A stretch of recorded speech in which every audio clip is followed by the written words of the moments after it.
ನೀವೇನು ಭಾಷಾ ತಜ್ಞರಲ್ಲ ಕರ್ನಾಟಕದ, ಇಲ್ಲ ಕರ್ನಾಟಕದ ಇತಿಹಾಸ ತಜ್ಞರೂ ಅಲ್ಲ. ನೀವು ಒಬ್ಬ ನಟ ಅಷ್ಟೇ, ತಮಿಳಿನ ಒಬ್ಬ ನಟ.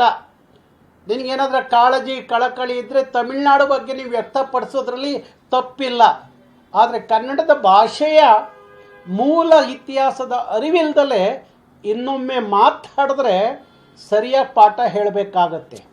ನಿಮ್ಮ ರಾಜರತ್ನಂ ಅವರು ಕರ್ನಾಟಕದಲ್ಲಿ ಮೂಲ ಮಾತೃಭಾಷೆ ತಮಿಳ್ ಆದರೂ ರಾಜರತ್ನಂ ಅವರು ಅವ್ರಿಗಿದ್ದ ಕನ್ನಡದ ಕಾಳಜಿ ಕಳಕಳಿಯನ್ನು, ಕನ್ನಡದ ಇತಿಹಾಸವನ್ನು ರಾಜರತ್ನಂ ಅವರಿಂದ ಅವತ್ತಿನ ಕಾಲಕ್ಕೆ ಅವರು ಬರೆದಂಥ ನೀವು ಪದ್ಯಗಳನ್ನು, ಪುಸ್ತಕಗಳನ್ನು ಓದ್ಕೊಂಡ್ರೆ ಗೊತ್ತಾಗತ್ತೆ.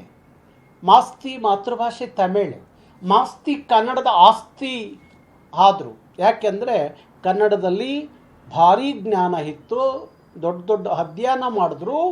ಅವರು ಕನ್ನಡದ ಮಾಸ್ತಿ, ಕನ್ನಡದ ಆಸ್ತಿ ಆದರು. ಕನ್ನಡಕ್ಕೆ ಜ್ಞಾನಪೀಠವನ್ನು ತಂದುಕೊಟ್ಟಂಥ ಮಾಸ್ತಿ ತಮಿಳು ಮಾತೃಭಾಷೆ. ಹೀಗಿರುವಾಗ ಕಮಲಾಸನ್ ಒಬ್ಬ ನಟ ಅಷ್ಟೇ, ಅವನು ತಮಿಳಿನ ಇತಿಹಾಸಕಾರನೂ ಅಲ್ಲ, ಇಲ್ಲ ತಮಿಳಿನ ಭಾಷಾ ತಜ್ಞನೂ ಅಲ್ಲ. ಹಾಗಾಗಿ ಅವನಿಗೆ ಅದೇ ಗೊತ್ತಿಲ್ಲ ಅಂದಮೇಲೆ ಕನ್ನಡದ ಬಗ್ಗೆ ಬಾಯಿ ಚಪ್ಪಲಿಕ್ಕೇನಾದರೂ ಮಾತಾಡ್ಕೋಬೋದು, ಇಲ್ಲ ತಮಿಳರನ್ನ ಹೋಲೈಸ್ಲಿಕ್ಕೇನಾದರೂ ಮಾತಾಡ್ಬೋದು.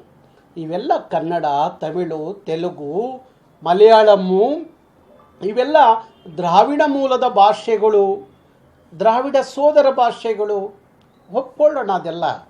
ಆದರೆ ತಮಿಳಿನ ಮೂಲದಿಂದ ಬಂದಂಥ ಭಾಷೆ ಕನ್ನಡ ಅಂತ ಹೇಳೋದಿದೆಯಲ್ಲ, ಇದು ದುರಹಂಕಾರದ ವರ್ತನೆ, ಜ್ಞಾನವಿಲ್ಲದ ಅಜ್ಞಾನದ ವರ್ತನೆಯನ್ನು ಕಮಲ್ ಹಾಸನ್ ಅವರು ತೋರಿಸ್ತಾ ಇದ್ದಾರೆ ಅಂತ ಅನ್ನಿಸ್ತಾ ಇದೆ.